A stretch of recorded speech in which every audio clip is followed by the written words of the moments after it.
국민 여러분, 존경하는 대구 시민 여러분, 우리 공화당 최고위원이자 달성군 조직위원장 이성우 인사드립니다. 지난 10월 3일 그리고 이번 9일 광화문에는 문재인의 정치 방역으로 인해 쥐새끼 한 마리 지나갈 수 없는 곳이 되어버렸습니다. 지금 이 시간에도 이곳 공성로를 지나다니는 수많은 분들, 백화점 안에 명품관에 줄을 서고 있고 식품관에 물건을 사시는 수많은 국민 여러분들이 계십니다. 그런데 왜 집회만이 금지되어야 합니까? 야외에서 거리를 유지하며 마스크를 쓰고 하는 집회가 어떻게 감염 위험이 있다고 말을 할 수 있겠습니까? 이것은 정치 방역이고 문재인을 향한 국민들의 분노를 억제하기 위해서 하는 문재인의 공권력 쿠데타입니다.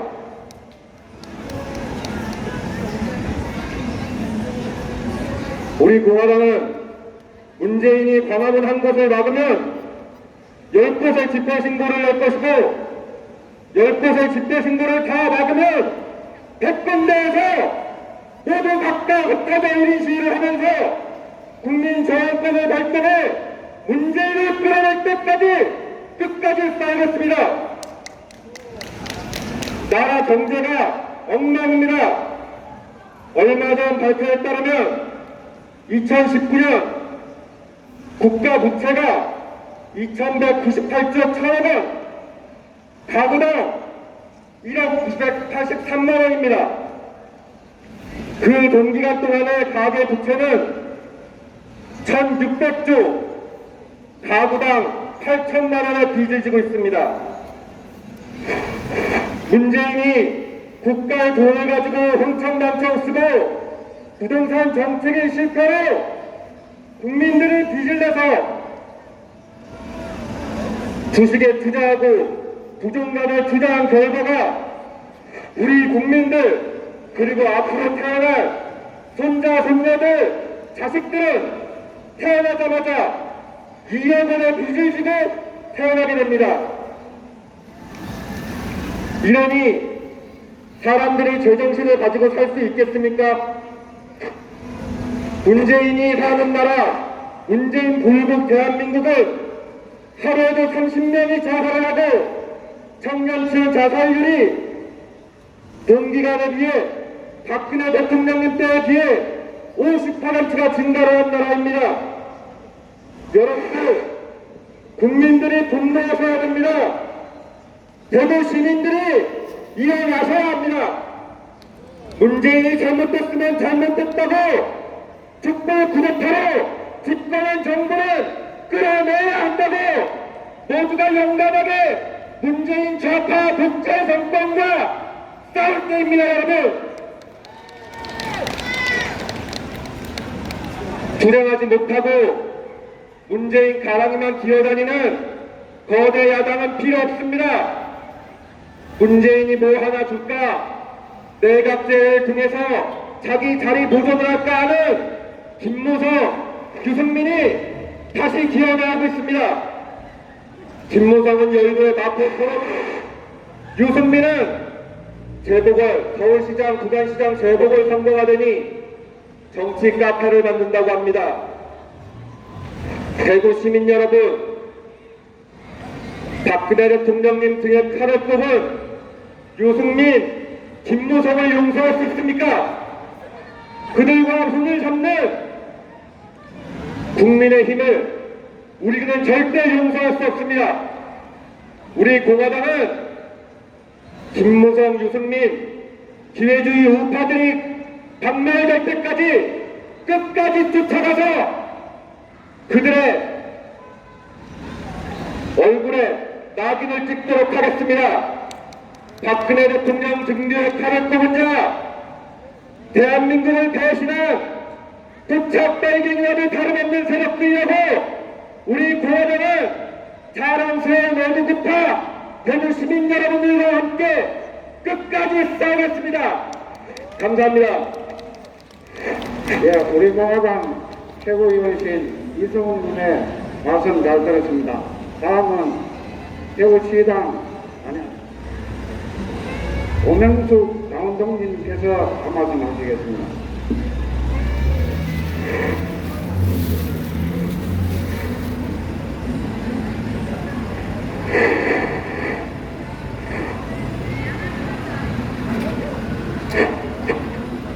안녕하십니까. 우리 공화당 책임당원 고명숙입니다. 2016년 11월 19일 법원 앞에서 서울역으로 가는 버스를 타지 않았다면 대부분의 국민들처럼 저도 방관자가 되어 살아왔을지도 모르겠습니다. 2016년 가을 실시간으로 방송되었던 촛불 집회는 박근혜 대통령을 탄핵시키기 위한 보겠습니다. 죄송합니다. 마녀 사냥을 국민의 생각인 양 칼춤을 추고 있었습니다. 강화문 광장에 단두대가 설치되고 오랏줄에 묶여있는 대통령의 흉상, 대통령님 머리로 아이들이 공놀이를 하였습니다. 그 모습을 보고 웃고 있던 아이들의 엄마들, 지금 그때 그 웃음이 눈물로 바뀌지 않았나요?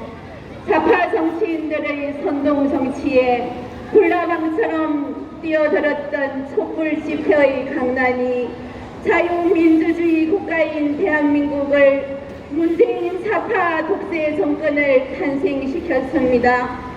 국회 로비에 걸렸던 더러운 잠이란 조작된 그림 앞에 엄흉한 미소를 지었던 문재인과 국회의원들, 한나라의 여성 대통령을 능욕하였습니다. 자당의 당수를 지키지 못하고 좌파들에게 권력을 빼앗기게 한 공로자 62명의 새누리당 국회의원들은 지금 뭘 하고 있나요?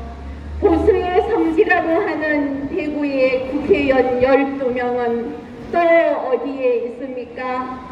야당 노릇 제대로 하라고 국민들이 유권자들이 표를 주니 세비나 타먹고 자리 보존이나 하고 있는 것인가요?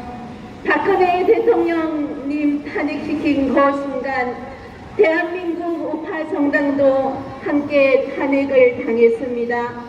2017년 3월 10일 안국동 헌재 앞에서 어떤 일들이 일어나고 있는지 많은 국민들은 모르고 있습니다. 국민의 눈과 귀를 막고 있는 언론이 대한민국을 망치고 있는 주범입니다. 권력에 따라 움직이는 언론인과 방송사들 역사의 죄인입니다. 언론이 바로 서야 대한민국이 바로 섬을 대한민국 언론인들 어째 비겁한 길로 걸어가고 있는지요. 존경하는 국민 여러분, 멀쩡한 대통령 탄핵시켜놓고 문재인 독재 정권에서 살기 좋으십니까? 우파 시민들은 안중에도 없는 문재인이 잘하는 거 하나 있더군요. 국민들을 갈갈이 찢어놓고 미래의 주인인 우리 아들, 딸에게 상처 주기입니다. 청년들이 설교합니다. 대학 졸업과 함께 백수가 되어버리는 청년들에게 문재인은 공정을 이야기했습니다. 청년의 날 연설문에 37번이나 들어있는 공정은 대한민국에 없습니다.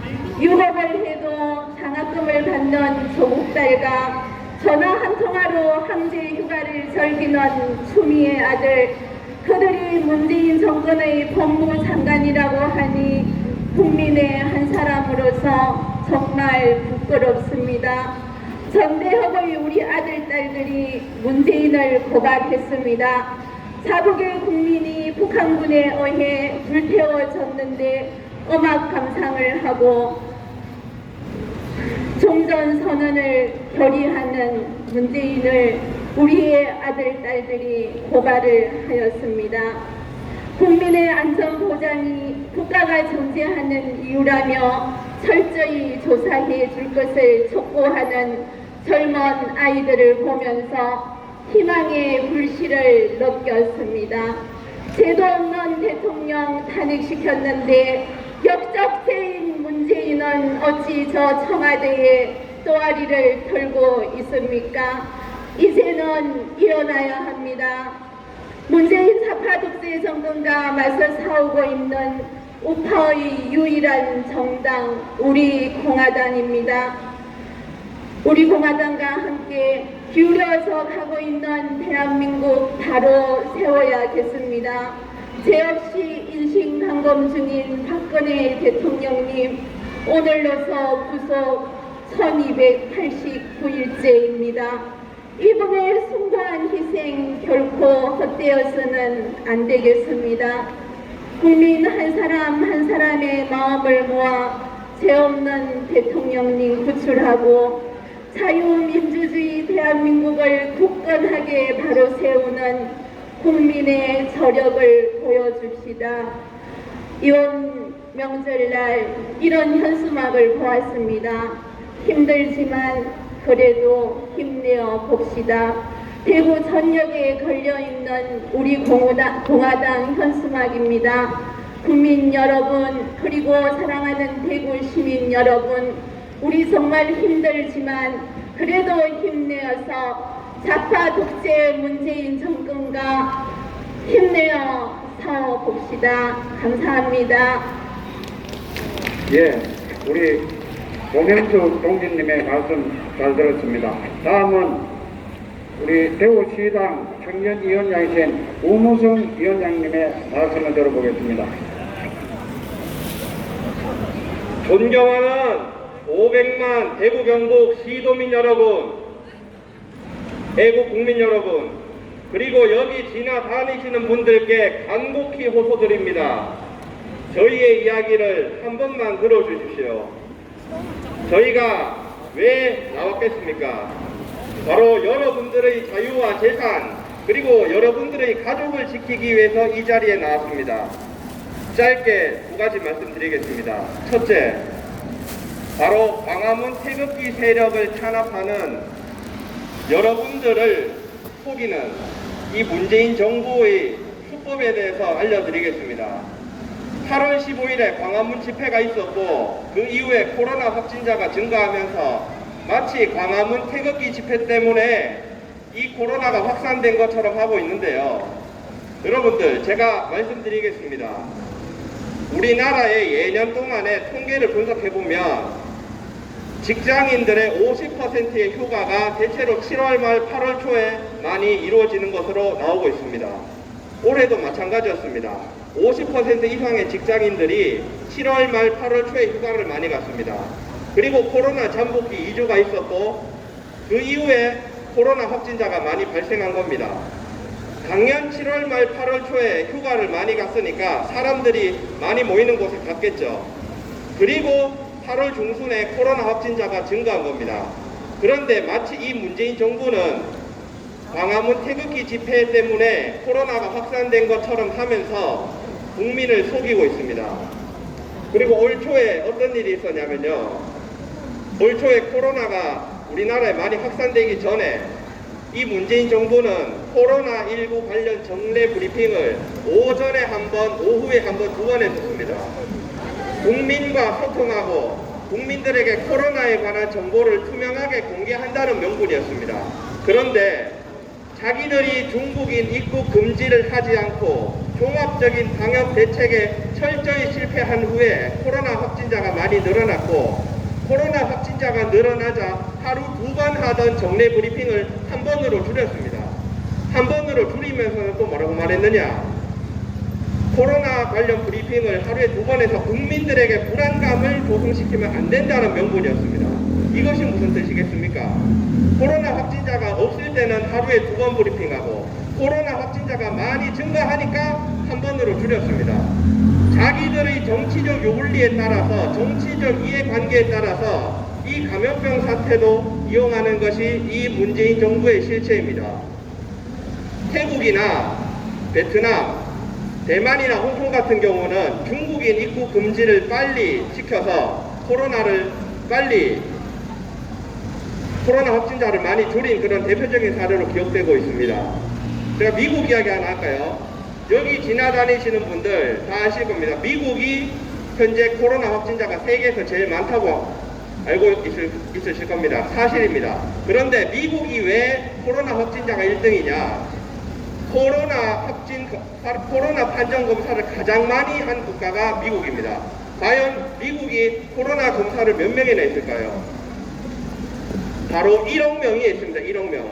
미국 인구가 3억 5천만 명인데 3분의 1에 달하는 국민이 코로나 검사를 받았으니 당연 확진자도 많겠죠. 전 국민의 33%가 코로나 검사를 받았습니다. 그런데 우리나라 몇 명이 했을까요? 여태까지 235만 명 했습니다. 전 국민의 5%밖에 하지 않았습니다. 당연 검사를 적게 했으니까 확진자가 적게 나오는 것인데 마치 우리나라가 물론 의료진들이 고생하고 국민 여러분들이 코로나19 극복을 위해서 열심히 노력한 건 맞지만 마치 미국이나 다른 국가들은 의료 시스템이 하나도 안 되어 있고 모든 국가 시스템이 붕괴돼서 다른 나라는 엉망이고 우리나라는 문재인이 혼자 잘해서 이 코로나19 확진자가 적은 것처럼 포장하고 있는 것이 이 정부의 실체입니다. 두 번째 이야기 드리겠습니다. 10월 3일 집회 뉴스 보시면 아시겠지만 10월 3일 집회는 경찰이 광화문에 차벽을 다 둘러쳐서 진입을 할 수가 없었습니다. 어떤 일이 있었는지 아십니까? 광화문으로 진입하는 모든 차량에 대해서 트렁크를 검사하고 신분을 검사하고 이 사람이 광화문 집회에 참여하는가 안 하는가 뭐 수상한 점은 없는가 검사를 했다 이 말입니다. 여러분 태극기 집회에 나온 우리가 어디 배고파서 다른 집 담장 넘어가서 뭐 훔쳤습니까? 우리가 힘없는 사람 돈 빼들고 괴롭혔습니까? 우리는 그렇게 하지 않았는데 왜 마치 우리를 범죄자 취급해서 그렇게 우리를 차별대우 한단 말입니까? 여러분 우리 공화당 총선에서 여러분들의 선택을 받는데 겸손하게 말하면 실패했습니다. 하지만 우리 공화당이 거듭날 수 있도록 도와주십시오. 여러분들의 자유와 재산 그리고 가족을 지킬 유일한 정당은 우리 공화당뿐인 것입니다. 여러분들의 힘이 필요합니다.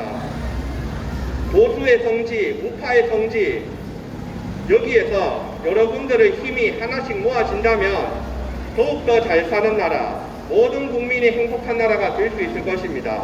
감사합니다. 예, 우무성 청년위원장 말씀 잘 들었습니다. 이상으로서 문재인 좌파독재 가소정권 퇴진 및 박근혜 대통령 탄핵 의혹 즉각 석방 촉구 우리 공화당 대구시당 기자회견을 모두 마치겠습니다. 감사합니다.